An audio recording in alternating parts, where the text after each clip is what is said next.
difference, one cup at a time. Tea time. So be sure to grab your tea, grab a seat, and tune in to Miss Liz. Tea time. Making a difference, one cup at a time. Tea time, yeah. Tea time.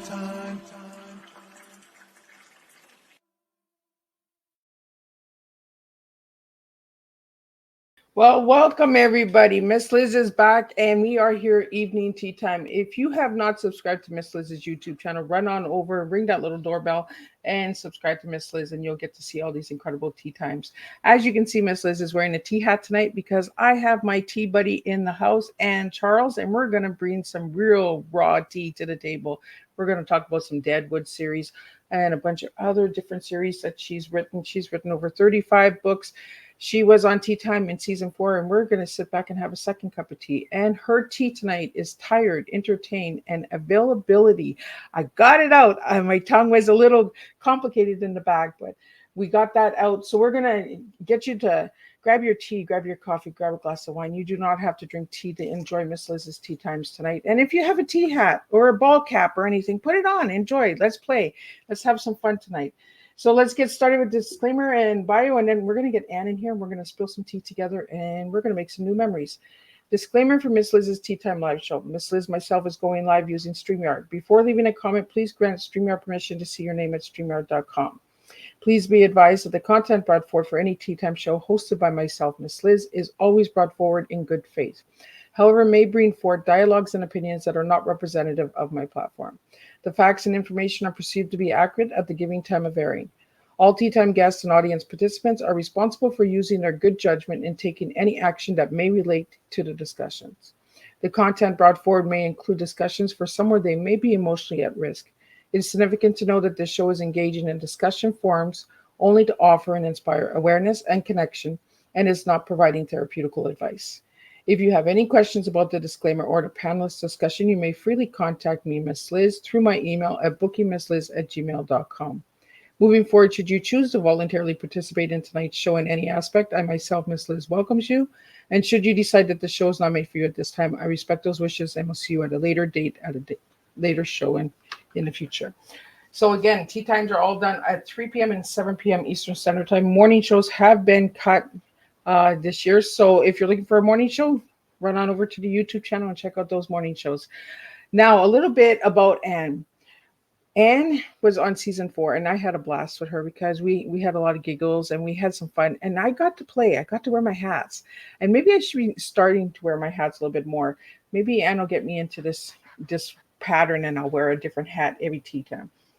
So a little bit on Anne. Anne Charles is a USA Today best-selling author who writes spicy, award-winning mysteries full of mayhem, adventure, comedy, and suspense. She writes the Deadwood Mystery Series, Jack Rabbit Junction Mystery Series, Dig Site Mystery Series, Deadwood Undertaker Series with her husband Sam Lucky, and AC Silly Circus Mystery Series. Her Deadwood Mystery Series has won multiple national awards, including the Daphne du Maurier for excellence in mystery and suspense, and has a BA in English and with an emphasis on creative writing from the University of Washington and a member of Sisters in Crime and Western Writers of America.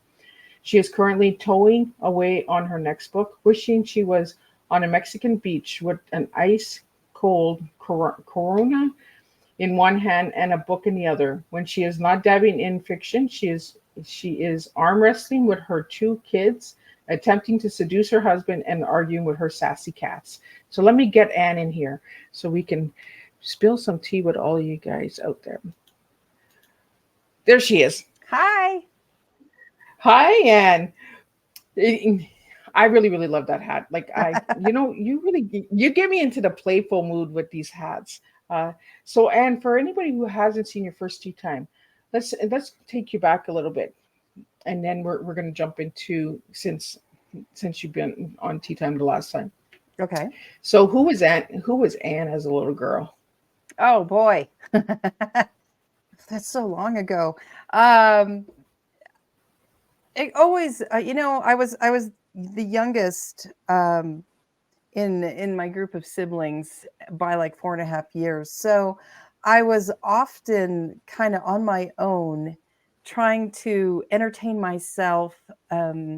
To either reading, I love to read. I lived on a farm, so going out and exploring, and seeing what was out there, having fun out back, in the fields and stuff like this, coming up with adventures. And this was in Northwest Ohio. So, it was a very farming area. I'd go down by the creek and play down there and just hang out. It sounds like I'm describing like a Tom Sawyer or something like that. You know what, Anne? I could actually see you like that. I did grow up on this wonderful farm, and in fact, my dad, he had a used farm machinery yard that he started when I was really young, and so by the time I was in my 10, 11 age grad, he had quite a few things, and I call it a junkyard back behind our farm and stuff, and so it was so cool to play on. He would get old school buses, old fire engines, all kinds of stuff like that. And to go back there and just hang out with the dogs that would follow me and just, play on all those machines and pretend I was, driving a bus or, doing something like that. So I was supposed to be working and helping a lot more on the farm, but my dad was pretty nice because I would say I'm taking care of the dogs. I'm keeping the dogs busy, and take them with me. But I did get in trouble for reading too much often because I'd go up in my room and hide and read, especially in my teen years. That was, I guess, the equivalent nowadays of, YouTube or something like that for young adults. I was reading everything I could, get a bunch of books from the library and read. I didn't know I was going to be a writer at that time. I just loved to escape into story, and have fun that way. And that was back, not to age myself, but when, you got 3 to 4 channels on your TV and you had to get up to change them. So there really wasn't, I mean, I lived, like I said, in Northwest Ohio a lot of my youth. Also spent time in Deadwood, South Dakota. But when I was at home in Ohio, we lived close to kind of close to Canada. So an exciting thing would be when our antenna would pick up Canadian hockey. Woo! We're getting foreign, So, who was your favorite foreign hockey stuff team? on here. It's exciting. What was that? Who was your favorite hockey team? All I got to see was, I think it must have been like, well, up from Detroit, north of there. What's north up there in Canada? Montreal's over to the side more. So it was whatever we could just pick up from right across the river up there in Michigan, that splits Detroit from Canada. Whatever we could pick up with our big old antenna sticking up in the sky. But it was so exciting because it was Canadian TV, and that was so exotic for me to watch this hockey. Again, I'm really dating myself here, telling you how old I am, but this was, MTV got started in my teen years, so we didn't quite have that yet. And we were in the boonies in Ohio, so we didn't have cable for a long time either there. So, when growing up, and did you have that big round antenna that was like in the back of the house? We actually had the one that stuck way up high, and then the lightning would come through and every now and then hit it. We just had the big old, it was like a square going up. That was all we had back then when I was younger. And like I said, I'd flick through all the different channels, click, click, click, click, click, trying to see if we could pick up what's going on up in Canada today. Ooh, exciting. I know you're up in Canada, so you're probably like, well, this is what was going on up here. But it was Yeah, we had a lot of hockey in Canada. Yeah, Mhm. exactly. Did you ever wonder, like our TVs back then? We're going to give our ages away here pretty soon, but they had all these channels that you could click, click, click, click, click, but only 3 would work. Exactly. Snow, snow, snow. Oh, wait, I can kind of see things moving through the snow. What is that? You know, as I got in my teen years or early teen, I think we got a thing that would turn our antenna, a little bit so that we can hone in a little bit more. But still, there was no cable throughout, Yeah, even till I graduated, not out in the country. That was something the in-town kids got to have, was cable, which was, yeah, I was envious of, all the stuff they got to watch. yeah. I know the first time I stayed at a friend's house and they had all these extra channels, I was like, how come we don't have these on our channels? And we had these big antenna rabbit ears that were on top of the big TV, Yeah, and the SOS or the steel wool would be at the end, and if you played with that, and you could get another channel, you were exactly. lucky, right? Yeah, yes. I know. Yeah. You tell your kids this, and they're like, "What are you even talking about? That's insane." Right? Like you guys are a bunch of aliens, like Yeah. yeah. So that Well, was it's just young like with Anne. phones, right? Yeah. Oh, yeah. I mean, I was just trying to explain to my daughter the other day how frustrating it was on a dial phone if you had to do a long distance number and there were a lot of nines in it, that you had to go all the way around. And if you screwed that number up toward the end, and then you had to hang up the phone and wait, like count to 5 seconds or 10 and then try again, how frustrating it was that, oh, I got to start all over. It's going to take me forever to dial this number. She was like, that's just, I can't even relate. Joanne. Hi, Joanne. The tin foil. Yeah, we use that too, the tin foil. Yep. But when we tell our children these stories, they're like, where do you guys think you came from? Like, they think we're a bunch of little aliens or something. I But know. we had to do that, right? And like video games was a dot that we swung back and Yeah. forth with Bonk, our bonk, bonk. Atari. Like, I know. Oh, boy. Yep. so, and you mentioned the junkyard, playing in the Yeah. junkyard. Is that where the imagination came from? Was driving that bus and that? Because I remember junkyards too. We used to play in the cars and pretend we were race car drivers, Yeah. and learning how to drive. That's where we thought we got our license, was in the junkyard. Like, Yep. I think that combined with, like I said, I was young enough from my next sibling up that I had a lot more time, um, on my hands to fill. My other siblings were like 2 years apart, plus some step family that was a year apart from them. So they were all grouped together more. And me and one stepbrother kind of trailed at the end, but then he was at his mom's a lot. So I was, it was different places, and I was alone a lot. And sometimes by choice. I love to hang out with our dogs. We usually had 3 to 4, farm dogs that would be running loose with me, and we'd go down and just, it really, times I think, well, maybe that was lonely, but no, it really fueled my imagination. It gave me time alone to create worlds.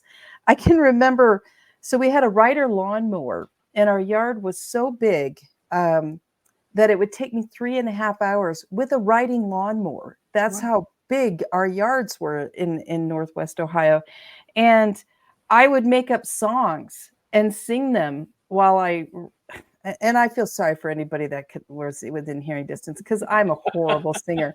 But I would just make up songs and sing them while I wrote them, And sometimes as I got older in my teen years and I was romantic, I would just daydream about these romances in my head. I'd make up kind of teeny romances, and sing songs about them that I'd make up. I don't know.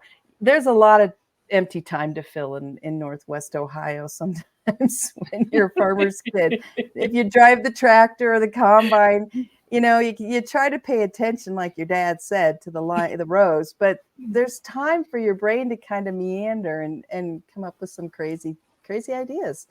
So that, on top of my older brother, who does my cover art and illustrations, he was always into monsters. He's 4.5 years older than me, Mr. Kunkel, and he would tell me monster stories a lot of times. So I'd be scared at night to go out and do chores, because I was afraid of the vampires that he said lived behind the barn. Things like that just fueled my imagination too. So you put all that together, and I think it spurs a lot of, daydreaming and stories. Absolutely.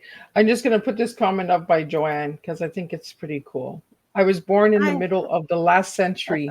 Now, how does that sound? I know, isn't that horrible when they say, 20 years ago, and you're thinking the 90s, and it's like, no, 20 years ago was 2000s, or 50 years ago was the 70s. Oh my gosh. That's just Right? crazy. But yeah, Yeah, time marches on, man. it does. So, Anne, how old were you when you wrote your first book?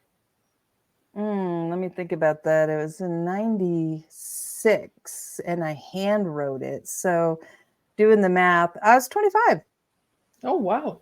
So, but that was horrible. But I wrote it all with a pen and paper, front to, beginning to end. It was a romance. And it had a hockey player. Well, Speaking of look at hockey, that. he was the hero. I know, right? So, yeah, I wrote this. It was a shorter romance, like probably 60, 70,000 words. And it was utterly horrible, but I still did it. And I typed up what I needed to submit it to Harlequin. And I did. I sent it off, and they so kindly rejected me and said, "Keep writing. We think you show potential." Looking back, I'm sure that was a form letter, but I believed them, so I kept going. And you have like over 35 books out there, correct? I do believe so. Yes, I haven't counted lately, but I think we put out 36 last year. We, as in me and Anne and my husband. I guess there's a group of us in in my head partly, but my husband is of course part of this business, helping with formatting and a lot of parts of the behind the scenes work. So I think the Deadwood number 13, which was Time Reaping, was book 36, story 36. I'd have to count, but I'm pretty sure I'm there. Wow. That's a lot of writing for somebody who said, you have a little bit of potential. You showed them, look at, I got 36 books out there. I know, and I wish I wrote shorter stories. My stories tend to be about 110 to 130,000 words, which are these meatier books. And I would love to write 60K books because I could do more. I could put more out quicker for everybody, but I've got this storyteller, and if I say, let's cut it at 60, she'll be like, no, I'm still going here. I'm not quite done. And, at 75 to 80, I'm like, can we cut it soon? And she'll be like, no, I think we've got a few more things to tell. So by 115, I'm like, somebody's got to shut you up, lady, because we are running out of space. It's enough. We need to move on to the next book. So yeah, I try to write shorter. Yeah, my brain just it's got a story to tell. And so I have to let her get her long-winded version out. So, Anne, is Deadwood the first series? It's the first series that I published. I actually wrote the first book in the Dig Site Mystery series came before everything else. And it is now called Look What the Wind Blew In. But when I wrote it, I think it was Welcome to the Jungle was the title I had for it. And then my critique group really hated the hero that I had written for that story. I mean, really hated him. And so much that they banned me from ever using that character name again in any book, anywhere, ever. So to stay with them in the group, I had to say, okay, I'll get rid of that name. And sadly, it was my grandfather's name, and I was trying to honor him, but in the end, I had just destroyed his name. You're like, oh, I'm sorry, Grandpa. I know, right? I'm so sorry. I did such a bad. So then I rewrote that and switched the hero and did a better job. They liked this one better. But then it wasn't quite it. So then I wrote the first Jackrabbit Junction mystery, Dance of the Winnebagos. And I wrote that one, and I was able to get an agent way back when you wanted an agent. And I wrote the second one, and she started shopping, but those books around, but I was really having trouble because there was such a mix of mystery and adventure and action and romance that was back when publishers wanted you to pick a team. Are you going to write a romance? Or are you going to write a mystery or action adventure? Please pick something. We need to put this on a shelf somewhere, and you're mixing all this up. And so I was like, I can't. I don't. This is what keeps coming out of my head. So I wrote the first Deadwood, Nearly Departed in Deadwood, and finally, I tried first person instead of third. And it really clicked. And we were, back then I was still with an agent, and we got a lot of interest in that one. And actually went through the hoops of trying to, getting in with one of the bigger publishers. But the marketing department came through and said, we don't think this book will sell well enough. It's set in the Midwest. It's not on the coast. It's not in a big city. It's in a small town. So we're going to pass. And the editors were bummed, and I was so bummed. But thankfully, that was about the time that Indie, Amazon, all that was starting to work together, and people were self-publishing and or forming small presses, which is what I did, and went forth, and it got a lot of attention. I mean, it just boom out of the gate. It was wonderful. So yeah, now, like I said, that's 13 behind me on the table, time reaping, and it's still ongoing. Because, like I said, the storyteller in me has a lot to say. So it's a series. And I had finished. It's like, for example, on the first Jackrabbit, Dance of the Winnebagos, as I said, I wrote that before the Deadwood series, and I finished the first one and I sent it to my agent. She said, "This is great. Where's book 2?" And I said, "What do you mean book 2? This is a 1-book thing." She goes, "No, this is a series. You don't even realize it yet, do you?" I was like, "I guess not." And now I'm working on book 7 of that series. So yeah, just So, keeps and going. how do you separate them from all the different series? Because you have like 5 different series here. So how do you know what character goes with what story? It'll take me a little bit. I'll reread the series in between when I finish one and I'm going to switch series. I reread that other series to get my head back in that game and get the characters. There are times when I will switch to the Deadwood series, let's say, from the Jackrabbit, and I'll write in third person for a little bit and then go, wait, no, no, no, no, no. This is where we're only in Violet's head. So it's I, and the same in reverse. I'll switch off Deadwood to something else and I'll use first person. And it's like, no, wait, we got to jump out and shift gears a little bit. But I think shifting gears like that is what I love about this, because it allows me to keep these characters, and just set them in the green room, wait till the next book, wait, we just did all this. But it allows me to keep in touch with all the characters and keep their stories going, because I love them all so much. I don't want to say goodbye. It's fun. And then having them cross over into all the series have crossovers, which is so much fun too. It's like cameo appearances, and I love that. So we have a question here for you, Anne. What's the difference between first person and third person?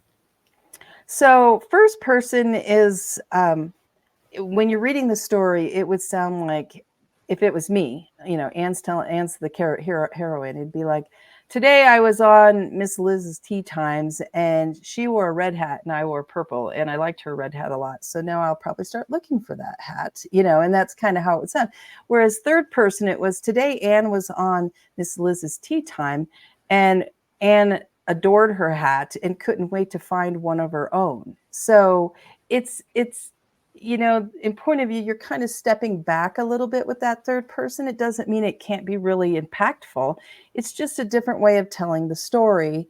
Higher point of view level, not so in deep. That first person makes you feel like when you're reading first person, you are that character a lot of times, if it's done well. You're right there with them. When it's third person, it's like you're watching them on a stage do their play. Oh, so almost like a narrator.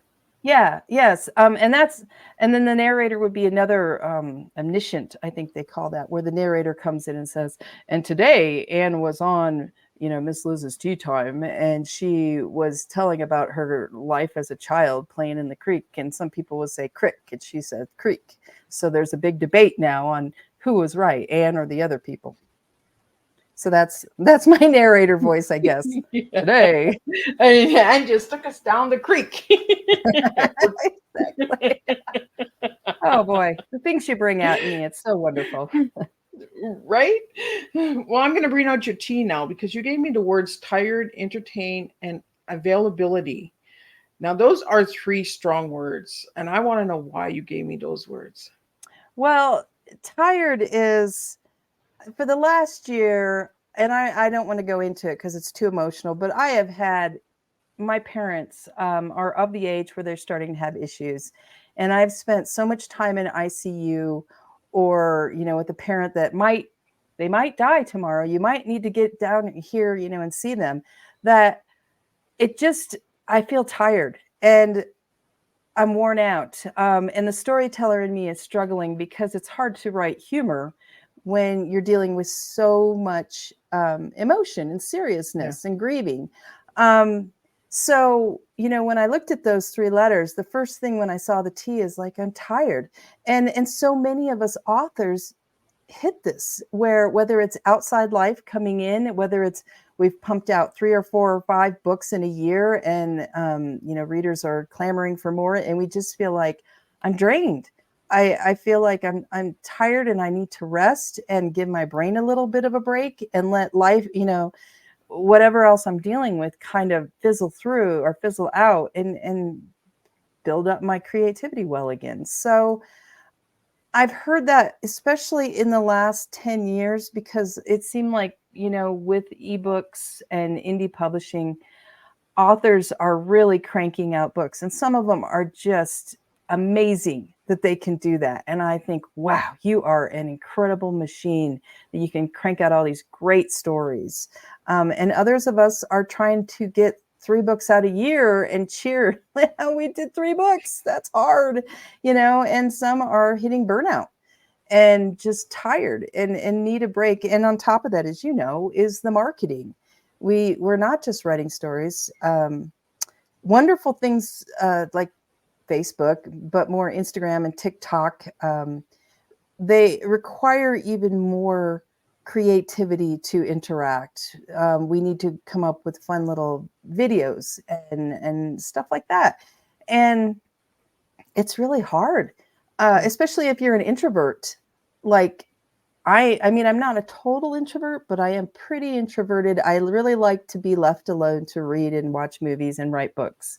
Um, it takes a lot of energy for me to go out and to do book signings and whatnot. And it takes a lot of energy for me to be creatively funny, visibly, on purpose. I mean, talking to you right now, I can just talk to you. We can laugh and I can say stupid stuff and tell how old I am and all that. And I just like, I don't care. But if you want me to write a script and come up with something funny, I'm like, my name is Anne and I am a funny person. Look at me. Ha ha ha. It doesn't You just work turned into that the way. An AI. I do. Exactly. I'm so, it's so hard for me. And I'm so envious of those authors who just, they get in front of a camera and they're like, da da da da da, singing dances, singing songs, doing dances, all that good stuff. Because I'm like crickets, Oop, oop, oop, oop. yes. So I'm tired, but Yeah. I still love this job. Or I shouldn't say it's a job. I love this opportunity. I love that I can tell stories. I love that I can share things, and these wonderful things that I hope make people laugh and make their day better. And that's what I still want to do. But there are days when I'm just exhausted, and I know I'm not alone. Yeah. A lot of authors feel this way, and we're trying so hard. I was just reading, a friend on Facebook commented, and I won't give her name, but she had said that she got an email regarding her newsletter that they had unsubscribed because she wasn't putting out books fast enough. So they moved on to other authors that could. And she's like, I do 3 to 4 books a year, but I do long books. It's hard. And why I understand reading other people's books, you should, but we can do what we can do with our brain. Fortunately, I should say, not unfortunately, I have 2 wonderful children and a husband that I love and 4 cats that demand time too. So, you know, I think it's important that we live life because that's what we bring to story. What I've just gone through the last year with my parents is a wealth of creative gold. Not to say I'm going to, use it for money, but it really refills the creative side of you because you experience so much, whether it's grief or sadness and laughter in the midst of it, that reminds you how you laugh in the thick of grief, and you laugh when you're scared. And it's just wonderful, but you have to take time out to live the life to get that. Well, and we don't talk about that enough, right? The burnouts. Like, everybody's just go, go, go, go, go. Where we just got to slow down, have some tea, take a Yes. moment for ourselves, right? And you Yeah. talked about this when you were on the last time, was, that it's just, they just demand, like, I want more, I want more, I want more. But until you can build up that storyline, you're just like on a pause. You're just like, let me figure it out. Like, Right. I want to deliver high quality, really good stuff that, because as you keep going in a series and you get to the next book, for example, book 14 on the Dead One Mystery series, I can't bomb. I need to make it at least as good as the last book. Because if you're binging these, you need to be able to read, and keep going. And I need to keep pulling you along and making you want to keep reading. And that takes a lot of times I use different themes. And so I start thinking about the theme and I study that kind of thing and what I'm aiming for with this story, because I want to deliver the best story that I can to you as the reader, so you still have fun with me. And I'm not saying that others don't. I think other writers are just faster than me a lot of times, but it takes brain power to be able to do that. It takes life filling my buckets full of happiness and joy and love and all that good stuff, as well as some of the not so good stuff, in order for me to put that on the page and bring those characters to life every time. Well, and you don't just have the one series, you have multiple series. So, it's jumping in between all the different characters and storylines and separating them, Yeah. because it, like, do you work like on one book at a time, or do you work like, oh, I know a little bit about Deadwood, then I'm going to go into Junk Rabbit, the Junction Jackrabbit, Jackrabbit. like, Yeah. um like, do you bounce? I wish I could bounce. I know so many authors that they like write 2 or 3 books at a time, and I'm in awe. I'm just like, how do you do that? I am a Virgo. I am focused on one thing at a time often. I can brainstorm one book, like I brainstorm with my husband on the Undertaker series that he's writing while I'm working on a different book, and I can brainstorm, but even that a lot of times will shut me down on writing for the day on the other book, because my brain went totally over there and I grind gears when I shift between. I wish I didn't, but I really am the kind of person that starts a project and I take it clear through to the end. And then I can move on to the next. And I've tried to do multiples at once, and my brain doesn't work that way. Again, it's another thing I'm envious of other authors who seem to be able to have multiple projects at once and do online, whatever marketing. I'm just like, I need a clone. I can't be like you. I just, I'm limited on how much I can do. And I always like to try to do the best I can with what I'm working on. So I want to be able to give it that full attention. Yeah, we have a comment here. I'm just gonna read it from the studio. It says, I don't understand how people do not realize how much work you do. Writing is working. I am so amazed how many books you do write, and they are so clean and well done. And that's Oh. from Joanne. Thank you, Joanne. You're awesome. I love Joanne. She's a wonderful. She's been reading a long time. Joanne, how long has it been since the beginning? Did you start back in 2011? Because I know you've been here so long, I've forgotten. You've been here with me so long. I think because some authors move quicker and sometimes their books are a little shorter, and they have really aggressive release schedules, like one book a month or one book every month and a half to 2 months, that a lot of readers get used to that, that's kind of a norm. And it is for certain people, but unfortunately we're not all the same. And that's right. I know she's been there. She's awesome. Joanne's wonderful. So I'm not trying to be whiny or complainy or anything like that. And I don't even think complainy is a word, but I, you know, it's hard, and creating good, funny stories, especially humor for me, is not like, I just sit down and outpours this funny stuff. I have to get myself mentally into the state of, we're going to deliver, and have fun and joke around. And if my heartstrings are being pulled in another way, if I'm sad because what's going on in my day life, it's really hard to write something funny. And it just experienced that. I just was trying to write a few paragraphs yesterday, and I looked at him and I was like, this is garbage. It's snarky. It's not funny. It's boring. And just deleted it all and thought, okay, I'm walking away and I'm going to go play the farming game with my daughter on her Xbox. And I'm going to pick some pumpkins and eggplants and maybe, give some happy faces to the ducks and the chickens and the cows and the goats. That's what I'll do. But it's a way of coming down for me, and just I have control of that. And as I work back up to getting that creativity going, sometimes it takes a little extra. um, you know, I think of it as, the engine's going, and just I got to Well, figure it's out like how that to do it. tractor, right? You're cutting that grass. Like it takes 3.5 hours, so it does get draining. It gets tiring. Boom, boom, boom, Yeah, boom, boom, boom. yeah. I just You know? but I do feel like I'm getting there. The last year's been tough. I did put a book out. That was a lot of work to do, but I did it.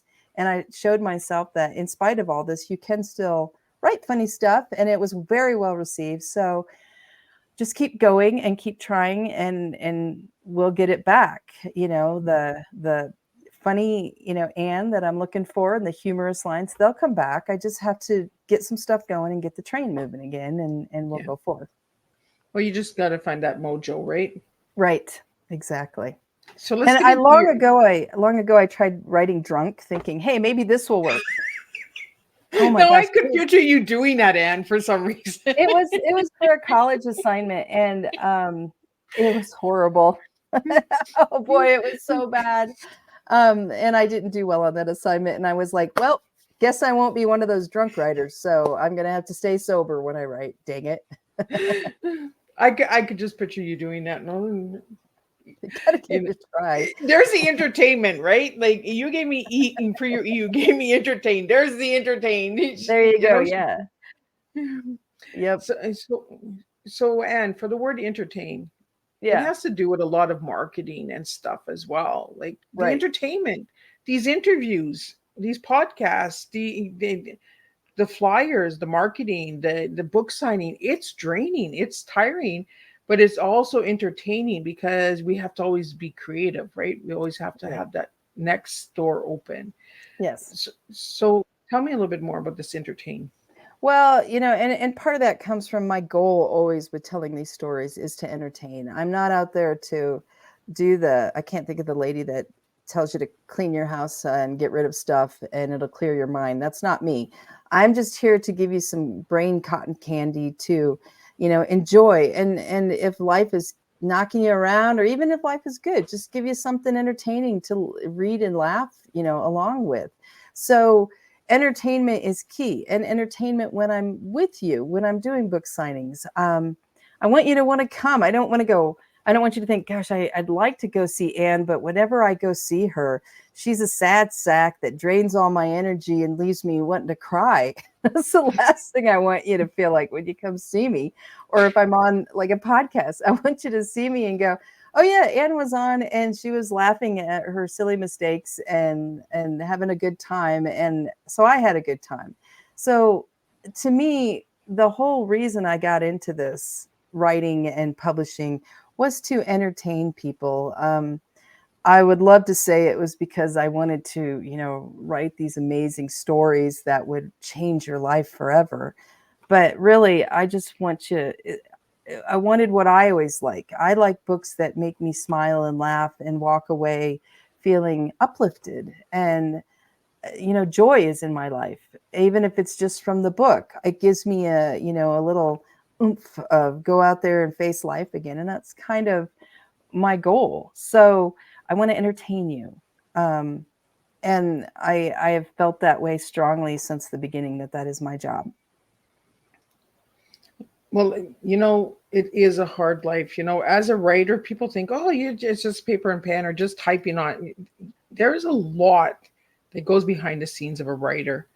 So I want to get into the writer, the availability. I'm going to have trouble with this word. And I did that on purpose, just so that I'd make it's like so having a you tongue struggle. twister, right? Like Exactly. say that 5 times. Yeah. So I chose availability because I think that's very important these days as an entertainer. And we see that all over the place. Social media has made that even more so. When we were kids, the whole idea of going and having any contact with, an author that you love was such a crazy thing. Maybe you'd get to go to a book signing if they came to your area. But nowadays with social media, we're here. We're available. You just type a message to us, and as soon as we can, we try to get back. Most of us, at least. So I think it's important both in my writing life, in my marketing life, that I'm available, but also I have children. They're in their teens now, and I want to be available to them as well, and available to my family and my husband, so that I'm not always, always working, always gone, always somewhere else, being, here's Aunt Charles, woo, I'm with them. I'm available to them as well. So both private life and public life, career is, it's important to figure out the balance, but be available to the readers who want to reach out to you and tell you wonderful things. I get some emails about, you brought me up when I was feeling down about this, or I'd read your book to my mom or aunt when she was in the hospital and it made her laugh. Stuff like that. You want to be available so that you can thank them and reply and talk to them and make them feel like the time they took to reach out to you is a valuable commodity. It wasn't just, oh, whatever, whoever you are. No, let me write back to you and tell you how much I appreciate your kindness and in writing, and that you read the stories. So that's my availability. And it wasn't just to make your tongue twist up, but that does make me smile. Tongue twisters. Maybe I'll do a tea time on tongue twisters. And my tongue sometimes it doesn't want to move right. Yes, I I want understand. to, and I want to turn it a little bit on the lighter side. I want to turn it to the sassy cats. Let's talk about these cats. Oh my gosh, I have a cat thing. For example, when I just made a quick trip up through winter weather up to South Dakota for a week, my husband wasn't going with me. I took my son with me, and my husband put in the back a big tub full of kitty litter. Now, anyone that deals with ice and snow knows why you put kitty litter in your vehicle, because if you go off, it helps you get traction. So we had this huge tub of kitty litter in the back of the pickup that I was driving up there. And we did hit a snowstorm. Luckily, we were already at our destination for a few days, so the snowstorm came and went. But I told my son, your dad put that big thing of kitty litter in the back end. And he's like, yep. And I said, to me, that means if we come across a cat or a kitten somewhere, we're supposed to get it. That's why he packed kitty litter. And I told my husband that, and he's like, we have 4. That is enough. And I was like, you're the one who gave me kitty litter. So you kind of gave me the okay to do it. Yeah, I need to find a cat to use this huge litter box in the back of the truck. So yeah, I have these. I have a cat thing. I don't know if 4 cats make you a full-on cat lady yet or not. And to be fair, one of the cats is really my daughter's cat. She only puts up with me because So I you am the could get mother. another cat, Anne. I know, right?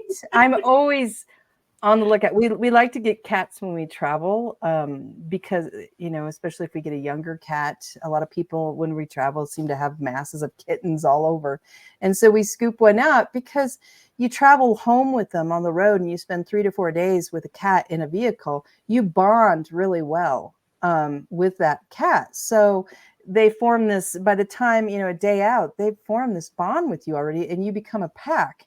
And so when we get them home, that cat has so much more confidence coming into our house with the other cats who have already bonded with the humans and are used to multiple cats. So it just makes the introduction, I think, even better. So that's why I have 4, and that's why I'm going to continue to have maybe 4 or 5. And I'm sticking to that I need to continue to collect cats as needed.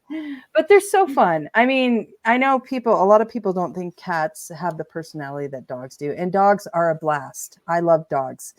We just travel a little too much, and I don't want to carry a dog with me. And I don't. Kids are hard enough. So Yeah. I got to take care of kids and a dog. That's like I'm stressed out now. But cats we can leave, especially since we have a few, so that they interact. They're not lonely. They hang out together. We have a wonderful neighbor girl that has always watched our cats and hung out with them. So um, I just love how they each are so different and they give such attitudes sometimes. And yet there's one of them that she just worships. It seems like whatever we do, and she just loves us so much. And she just wants to be with us all the time. And it's just like, you're kind of a dog cat, you know? I don't know if you realize that, but you're really supposed to be a little more standoffish like the other guys, but you're all over me. So okay, we'll take, you know. So it's fun. I just adore having cats around. And thankfully I'm not allergic, so it doesn't, you know, cause any problems. Well, and I wanted to jump into the cats because I want to know, did any of the cats give you some characters for any of your series? Um, some of the things the cats do. I have one cat, it's our boy cat, Loki. And when I do work in the yard, so I live in Arizona, and while we're up in the mountains, we do still have scorpions and some not nice bugs. And in the summer, I'll be out weeding in the around something, you know, and kind of a little nervous because there's a big hole there in the ground, and that makes me nervous, but I'm trying to weed around it, let's say. And Loki has this personality that he will hide in the bushes and jump out at me, right? It seems like right when I'm the most nervous, and do the cat in the movie, you know, scary movie, jump at me. And one time he did it, there was a big hole, and I was really nervous thinking, what is in that? Is that a snake? And I was kind of getting some weeds, and he jumped out right when I was reaching toward that hole, right from behind the hole, threw a bush at me. I screamed so loud.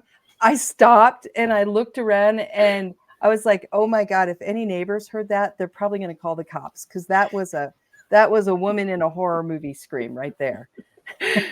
So, yeah, we have quite the characters with some of these cats. And Loki was supposed to be a girl. When we got him, the guy was standing there we were getting him from, so we were a little nervous, all of us, and we quickly looked, and he was, you know, a kitten. And we thought, oh, it looks like a girl. It looks, and we all know what a girl and a boy cat, the difference is. We're not stupid. But the guy was just standing there hovering over us. So we quickly looked, and I swear, Loki tucked up in. I'm not going to say what part, but I swear he tucked him up because he wanted to go with us. So we get driving down the road, and we stop at a Walmart to go in and get a makeshift litter box, because we're still a day or two from home. And I go in Walmart with my daughter. My husband texts me, took a closer look at this cat, and it turns out it's not a she after all. And so we were like, then it's a Loki, because he fooled us into taking us. He's the trickster. And so we were worried because we had girl cats, and we didn't know if bringing a boy cat in would cause a ruckus. But it turns out he's a wonderful addition, and he watches out for the ladies now. You know, he takes care of them, especially when they're outside. He monitors them. But yeah, we still joke about him faking us out that way, hiding it. When we lifted him up to look, he tucked up everything in and said, "Oh, I'm a girl." Well, that's how he fits in with the girls, right? He tucks them up. Exactly. Oh, he's such a funny cat. And that's what I mean. Like, we get stories from our pets, right? That are right Yes. in front of us sometimes. And we're just like, oh, let me see what I can come up with.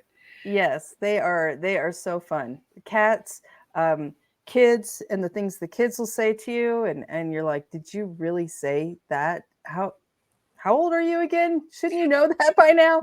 You know, it just different stuff like that. It makes such wonderful additions to stories, especially if you write any kind of humor. So many of us can relate to having cats, dogs, kids, pets, that it makes, to me, if I can relate to a character in a story, someone else's books, and I can kind of say, oh yeah, I do that too. It makes the story so much more fun, because I feel like I know this person. I could be best friends with them, or, you know, stalk them at least, right? So I could hang out with them. And it makes you, you know, really want to be part of that story even more. Absolutely. You know, and stalk. As soon as you said the word stalk, I'm thinking of this cat stalking. Like, Yes. Oh got gosh. me. I do pictures on Instagram, and I'll do a calendar every year. And people, the readers are awesome. They vote on which pictures they liked throughout the year, and then we do a calendar for the next year. And I have so many pictures now that I don't even share that have Loki in them, because he'll see where I'm taking a picture and I'm like, and he comes right there and he'll do a Regal stand, or he'll jump, he'll do something, and I'm like, get out of the camera. You're such a He's camera guy. photobombing everything. He does. He photobombs left and right. He's so funny. I was just about to mention the calendars, because you have calendars, you have puzzles, you have quizzes on your site. You also have mugs, merchandise. You have all of that fun stuff. So you want to tell me a little bit about that, Anne? Well, I started out just wanted to be an author when I started trying to write. But to be honest, I have an ex, and he's a nice guy, and he used to want to be a photographer. And so in my previous life with him, I would travel all the time. We would go places, and that was back when you were using slides or, actual film. And he would have me go, hey, go over here and check out the lighting and see if you can find a couple shots that have good composition. So I learned early from him and studying photographs with him that we liked, what makes up a good photo for me, in my opinion. Photography is very much like books. You like some kinds, you like other people like others. But I learned what I like is, composition wise in a photo. And so I would always take these pictures and try to, after we divorced and I'd moved on, I married my husband, Sam, and I would take all these pictures and share them with my relatives. And my niece, Karina, she said, hey, you need to get on Instagram and post these pictures and start sharing them with your readers. And I was like, what's Instagram? I mean, that was way back then. And she was like, let me hook this up on your phone. And she did. And she got me set up. And she's like, now just take pictures and share them here. And you can, do this. And so we had started our move down south to Arizona from Washington. And so I took pictures along the way and I started sharing them. And it just seemed like a lot of people liked him. It was a hit. And so we started traveling with Anne, quote unquote, calendars every year. And I would just, every time we take trips, things that I thought were really cool pictures, I would take pictures of, and share them with everybody.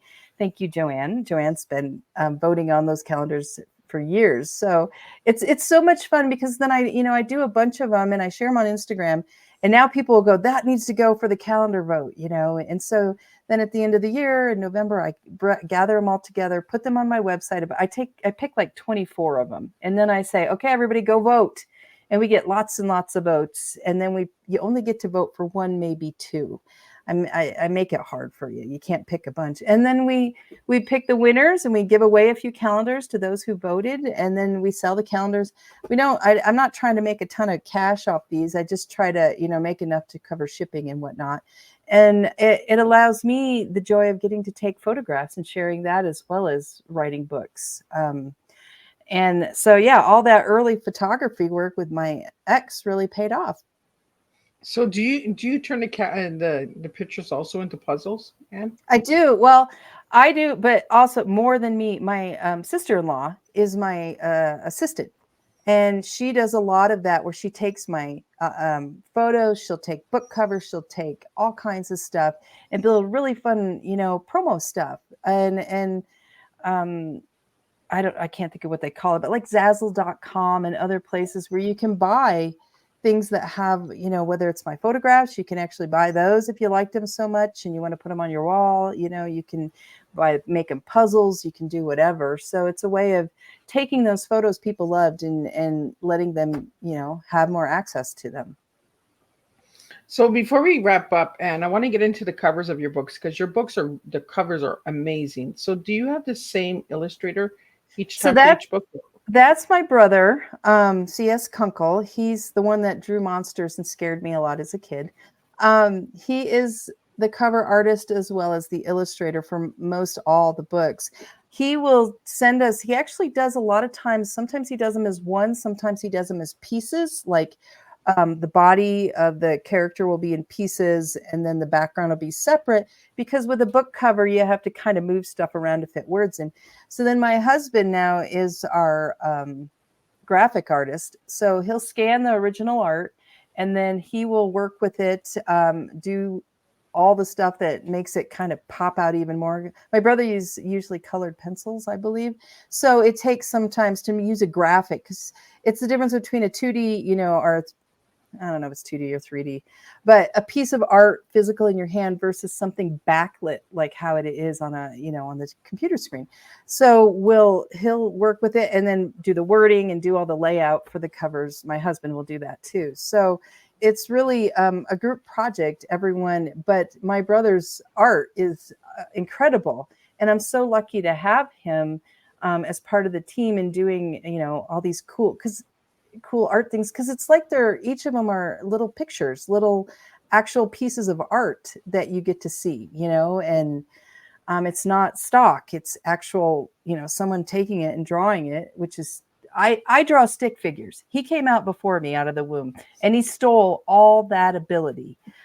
And I still say, you could have left a little bit for me. I mean, if I were to draw like the cover back there for that one, the backside of Hades, I did. It's little stick guy standing there and a little stick donkey, or a mule, I mean. And I showed my husband, this is what we're thinking, right? What you talk. Oh my gosh, he laughed so hard. He's like, that is incredible art, honey. We should put that on the cover. And I gave it to my brother, the stick figures, and bless his heart, he did not laugh at me because he's so used to the fact that I have no art skills.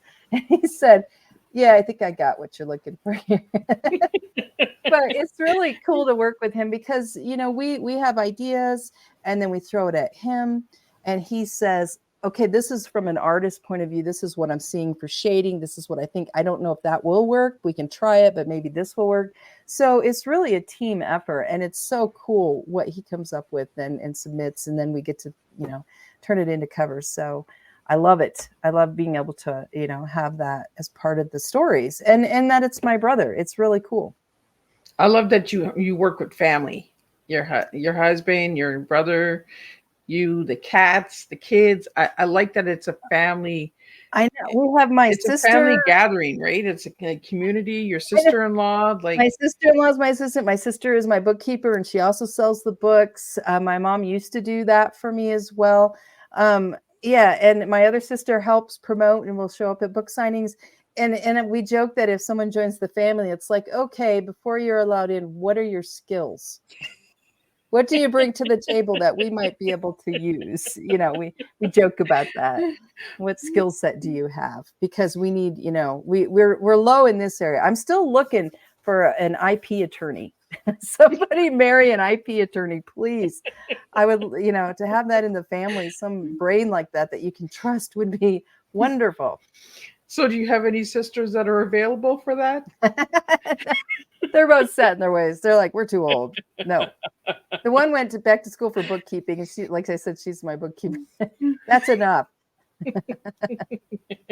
Still waiting. Still have nieces and nephews. Come on. Right? Let's do this. Maybe one of my kids will marry an attorney. We'll see. You just never know, right? Right. So what's the final message you want to leave everybody with tonight, Anne?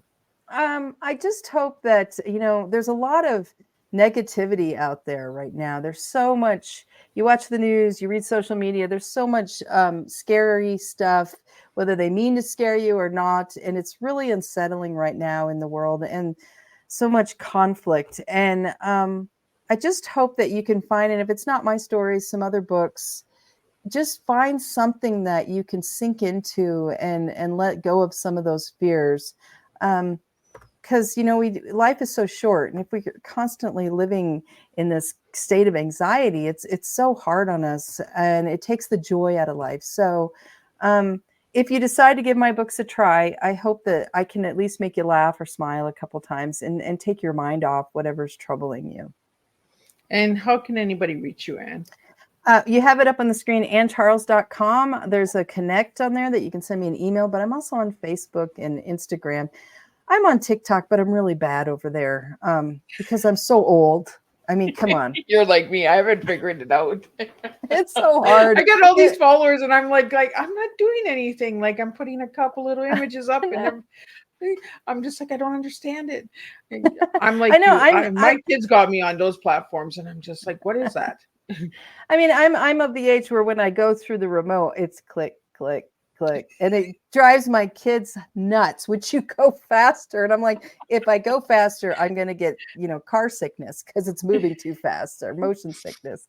So, yeah, I'm on there, and I will try to write people if they contact me. But I'm out there, and I try to respond as quick as I can. But sometimes life does take, step in and takes me a little bit longer to get back with you. And I do have an online store. You can see the books behind me. We sell a lot through our online store if you're interested in autographed books.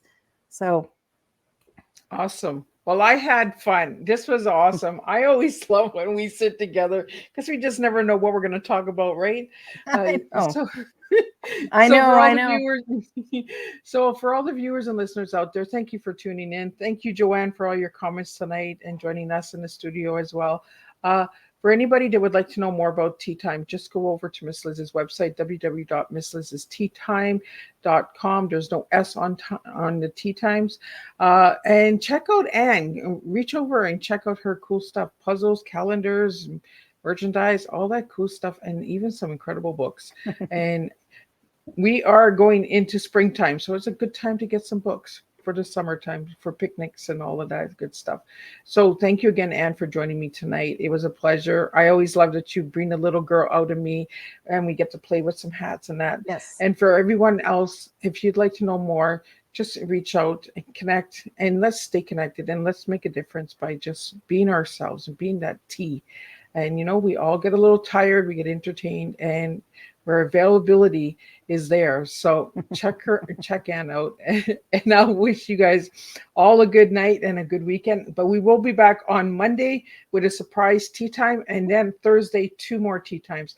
So yes, Miss Liz will be posting who the surprise guest is later tonight. So you'll get to see who's coming and what that's all about. And we might be wearing hats for that one as well. So Come on. until then, I will see everybody on Monday with a surprise tea time.